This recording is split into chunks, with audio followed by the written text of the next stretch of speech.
Hey, it's Jo.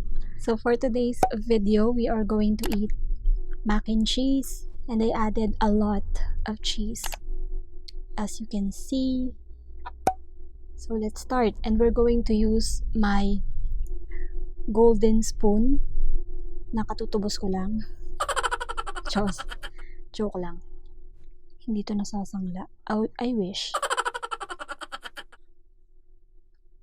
First bite.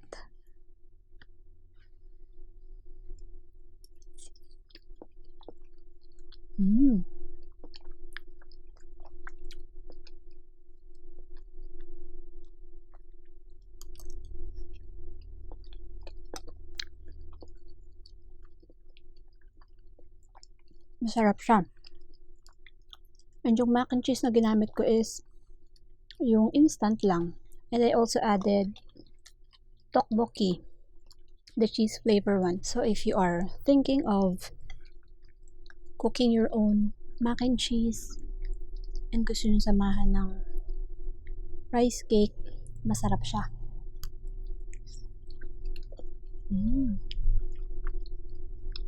Manamis-namis yung Lucky Me mac and cheese, and medyo spicy naman yung cheese rice cake. So, tamis anghang.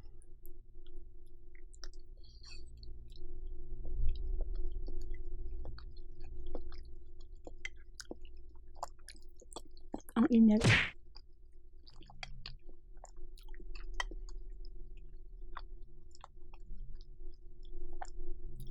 In fairness, hindi ako mahilig sa mac and cheese. Hindi rin ako mahilig sa macaroni salad. Pero,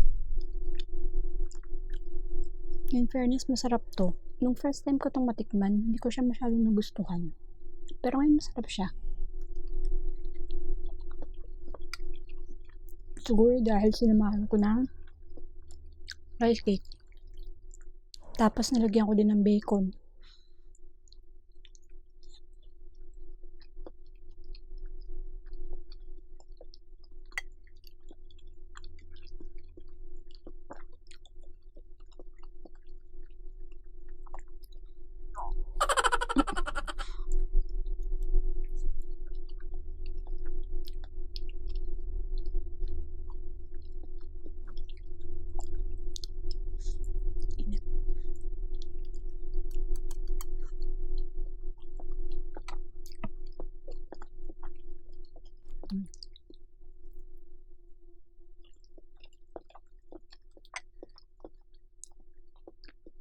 So today's story.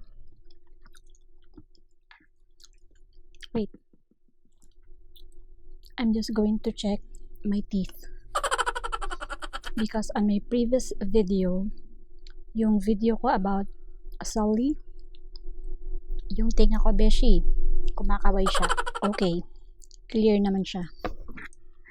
So let's proceed to our start time for today. Yeah, today. Because it's already 1 a.m. So, lagi ako si okay. So, eto na yung mga, so na naman. So, here are the rules for K-pop idols that they need to follow strictly in Korea. Number 1, no boyfriend for 3 years. Boyfriend and girlfriend. But in Korea, they are more strict sa mga girls kasi they want the girl group to stay pure and innocent. So they need to stay single for 3 years at least. A female idol could get fired when they are caught. If they are caught having a relationship. Or, for example, you are singing a song or recording an album, they will remove you from your part of the song. So you can't sing. Usually, yung 3-year ban from a relationship is for or dating, so that the idols can rose to fame and they can be promoted from a newbie, parang ganyan, to at least a higher position or tenure, kung baga.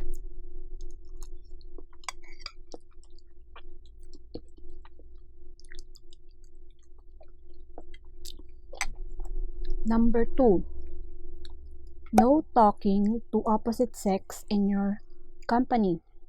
So if you're a girl, you can talk to your guy friends or your co-trainees na lalaki, and vice versa. You can just say, hi, annyeonghaseyo, ganyan, and then bow to show respect to your colleagues. And then no lounging around sa company, and hindi ka pwede magpakalat-kalat, no? Kumbaga, so kailangan lagi kang busy. Actually, yung mga companies, they purposely put the groups or the idol group in a very tight schedule para wala na silang time makipag-date.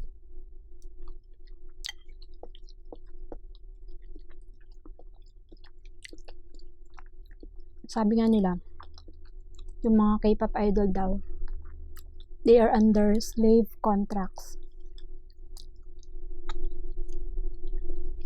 Kasi, even yung tulog nila, konti lang.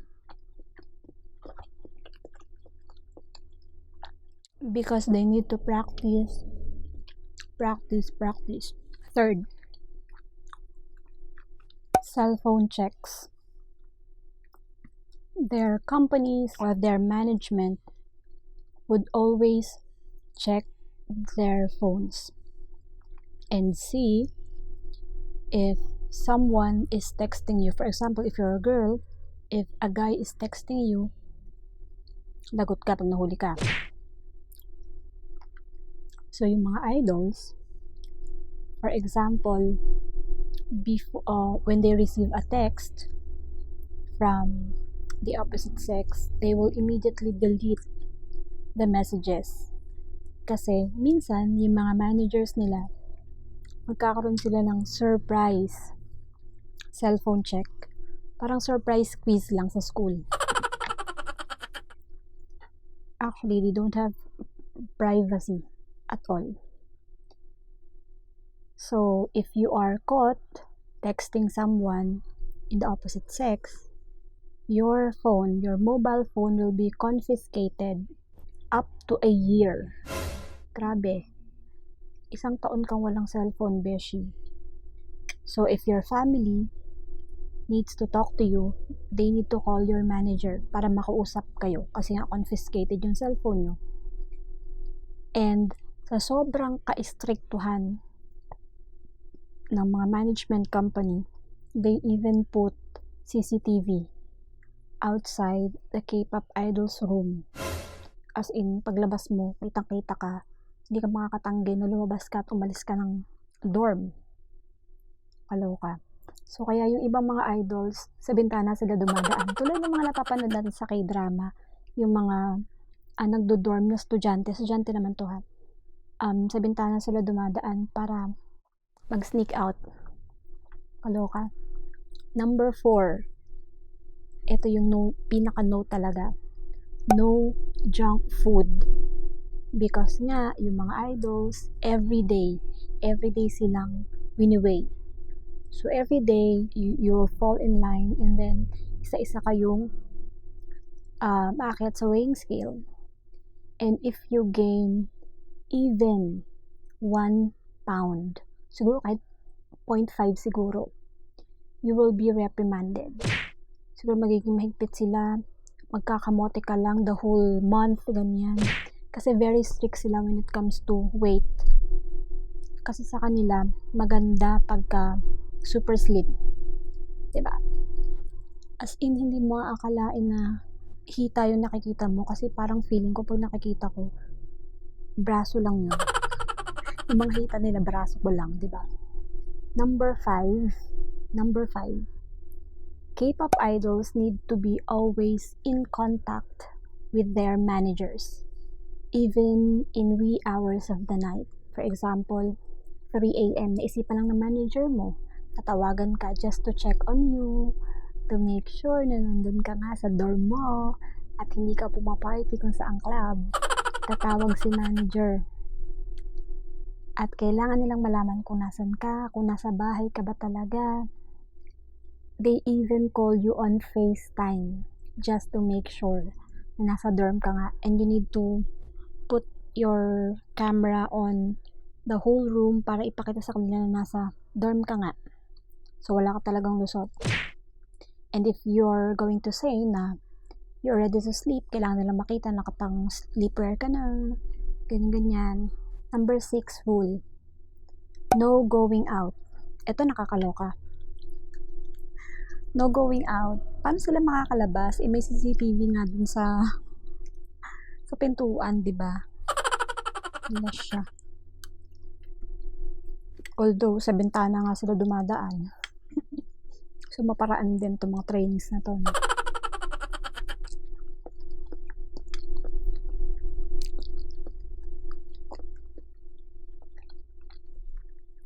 In short, para silang nakakulong.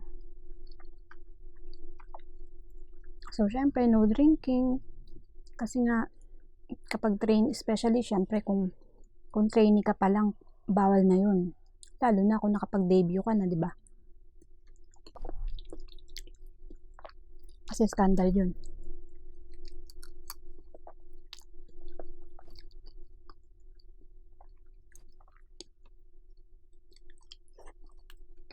Number 7, no public social media. When I say public, of course, meron silang mga public social media.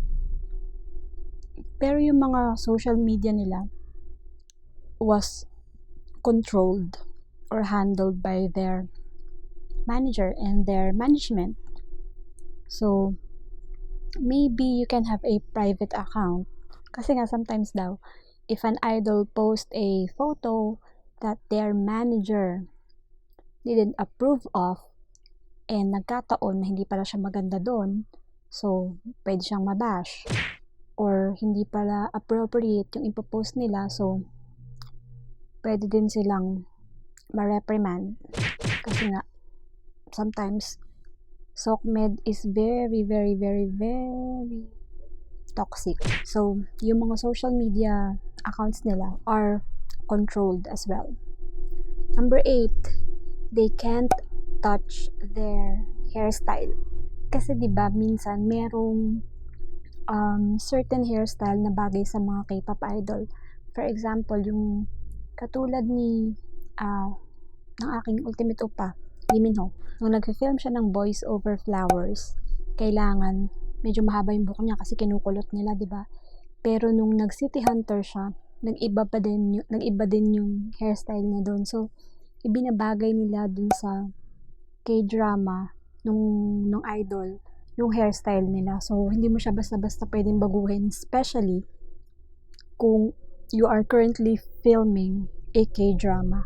Kasi kung dito sa K-drama na to, goody two shoes yung role mo, hindi ka pwedeng magpakalbo. The company will be the one to style you for branding, or the company thinks that it's best suit your face. Para hindi ka siguro kung medyo malaman yung ganito mo, kailangan yung hairstyle mo medyo natatago yung chubby cheeks, ganyan. Or maybe if they have a concept for you. Next rule is no part-time job, even sa mga idol trainees.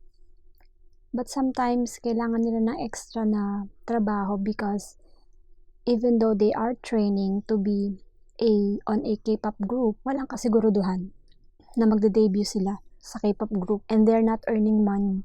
I believe, binibigyan naman yata sila ng allowance and food.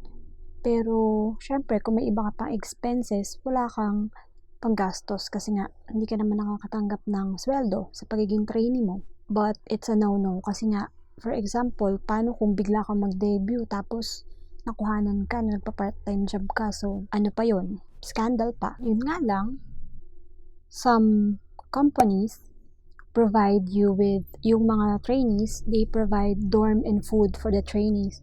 However, when the trainees eventually debut and then, you know, if they make it big, the company usually make the trainee pay for everything. And sometimes they will ask, or the company will ask for a lot. I mean, a lot of money.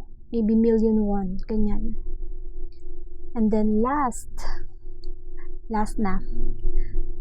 rule, idols must bow 90 degrees to show respect to their elders and yung mga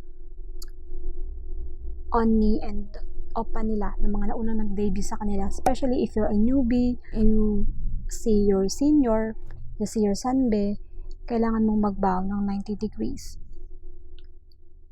So yeah, because Koreans are very, very, very strict when it comes to seniority, especially sa age.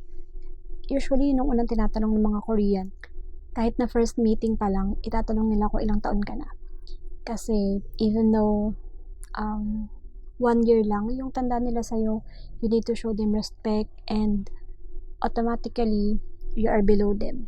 Kasi nga, mas bata ka. I saw this when I went to South Korea in June this year. I mean, yung mga matatanda dun, talagang makikita mo yung authority nila. Hindi ko naman masasabing siga, pero pag dumadaan sila, wag kang hahara sa daan. Kasi bubungguin ka talaga nila. Kaya medyo nahirapan ako mag-vlog doon, especially pagka may mga elderly kasi nakakahiya. Baka kasi ako masigawan, diba? So yeah, if you want to watch my South Korea vlogs, I will put a card here para ma-check nyo kung gusto nyo lang naman na mapanood.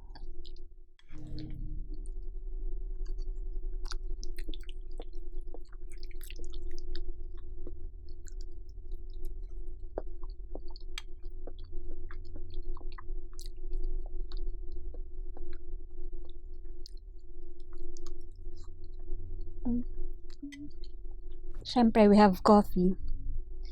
I'm drinking the Old Town coffee, yung classic. Medyo mapait siya pero masarap naman.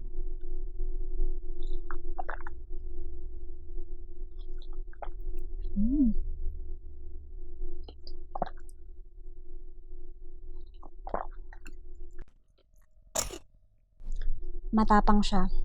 Kayang-kaya kang ipaglaban.